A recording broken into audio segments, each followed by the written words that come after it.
l'histoire d'un peuple qui aujourd'hui, que nous traitons d'expansionniste aujourd'hui, parce qu'il prend la spécificité justement les autres, mais qui s'est construit autour d'une dénomination qui ne se retrouve même pas dans leur langue, d'une dénomination qui est en réalité comme une sorte de lien alliant qui leur permet d'agir sur des intérêts communs et de se créer une identité. Je vais parler de l'américain. Le mot américain n'a aucune signification. Je le dis à dessein parce que nous, les Bonissambos, tout le moment, Bonissambos, ça nous dit quoi? Ça nous dit quoi? Chacun de nous cherche à comprendre s'il descend de mort ou bien de descend. Ou bien son. Ça dépend de bien. Donc, est-ce que je descends de ces gens-là pour justifier que je me retrouve avec, par exemple, ce dont je parle? Parce que c'est important pour moi de me retrouver avec un mot ou un papa. Donc, nous en sommes encore à cette recherche de justification et de légitimation par le biais d'une explication historique de descendance. Les Bamileke, eux, ne se sont pas embarrassés de ce genre, simplement décidé qu'une région, un territoire donné, sur lequel ils se trouvent, est suffisant pour justifier qu'ils aient, un, des intérêts communs, deux, une dénomination sur laquelle ils trouvent. Dans les Bamileke, vous avez les Bafans, vous avez les Bambutos, vous avez les Noirs, vous avez les parentés, vous avez les Bazous, vous avez toute cette pléthore de villages, de tribus et d'ethnies. Mais au final, lorsque vous les avez en face, en dehors de leur territoire, ils sont établis. Lorsque vous interrogez quand même quelqu'un ressortissant de ce territoire, ici à Douala, vous êtes quoi? Il ne vous dira jamais je suis Bafan, il vous dira je suis Bafan. La force de cette reconnaissance-là fait que, à un moment donné, lorsqu'ils sont en dehors de leur village respectif, ils se sentent des liens et ils peuvent agir en force parce qu'ils créent ce lien-là, cette domination-là, créent un lien d'union qui leur permet de parler d'une seule voix.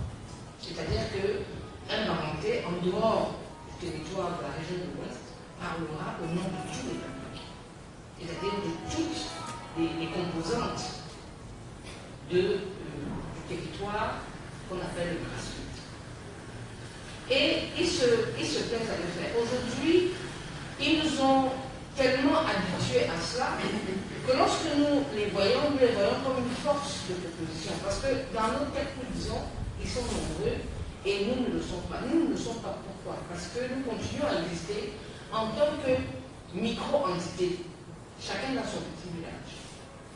L'idée de rassembler donc tous ces petits villages, toutes ces tribus, sous la dénomination d'Onisombo, répond aussi à ce besoin de créer un mouvement qui crée une identité sous laquelle nous pouvons nous retrouver et considérer que nous pouvons être et nous devons être.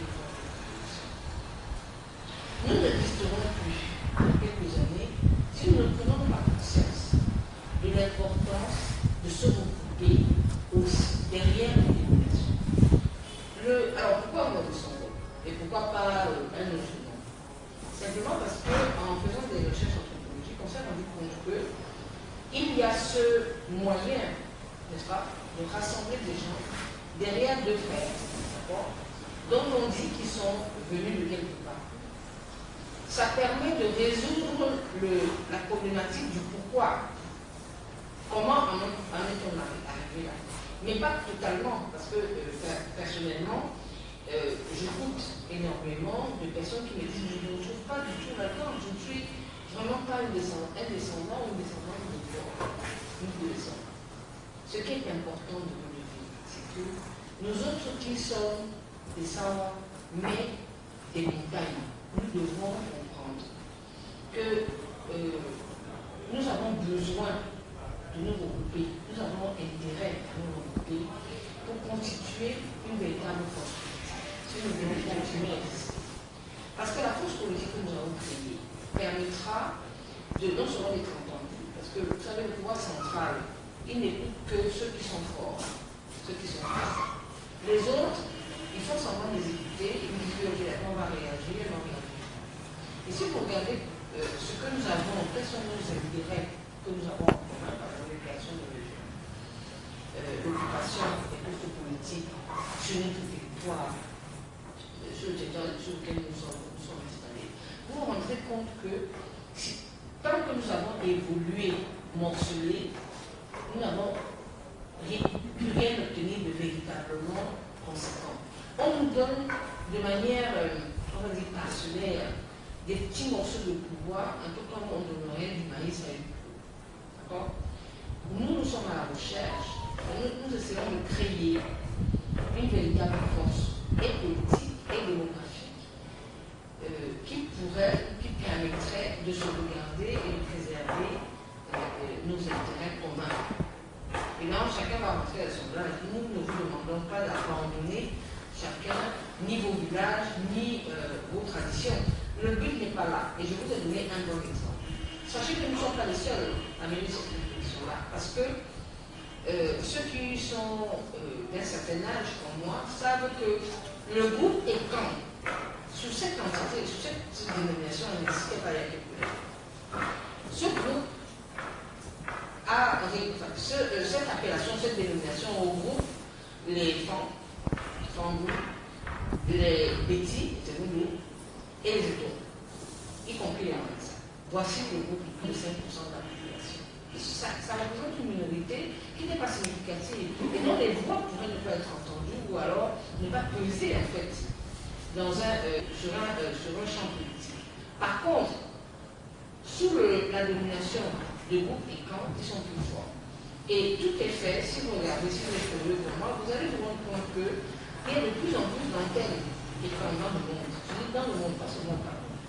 Dans le monde, ils sont désormais, que vous soyez Marissa, que vous soyez Eton, que vous soyez Eolo, peu importe le village, que vous soyez Boulou, Bouloufan, ou même une grande partie de l'Est, ils se retrouvent tous sous la domination du groupe ICAN.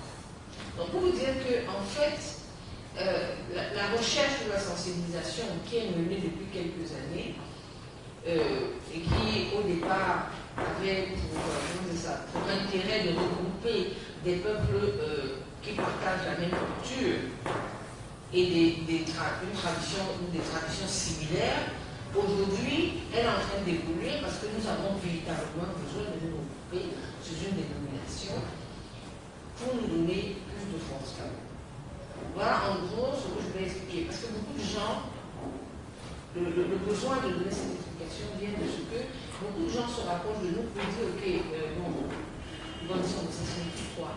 Quel est l'intérêt que moi j'ai à faire partie d'un groupe qui risque de me disperser et de m'éloigner de ma propre tradition? C'est pas du tout ça. C'est pas ça, c'est pas du tout ça. Le but de Bolsonaro, c'est pas de faire des beaux transformistes du groupe. Non, non. Tout le monde ne va pas devenir groupe pour autant. C'est-à-dire que chacun de nous va garder son identité culturelle propre. Mais nous allons nous retrouver sous cette dénomination-là. Voilà, c'est ce que j'avais à dire. Si il y a des questions, elles sont posées plus tard. Et je veux dire une chose, c'est que ce regroupement-là améliorera forcément, ou alors permettra de donner une meilleure réponse à la problématique de la représentativité de notre communauté sur l'échiquier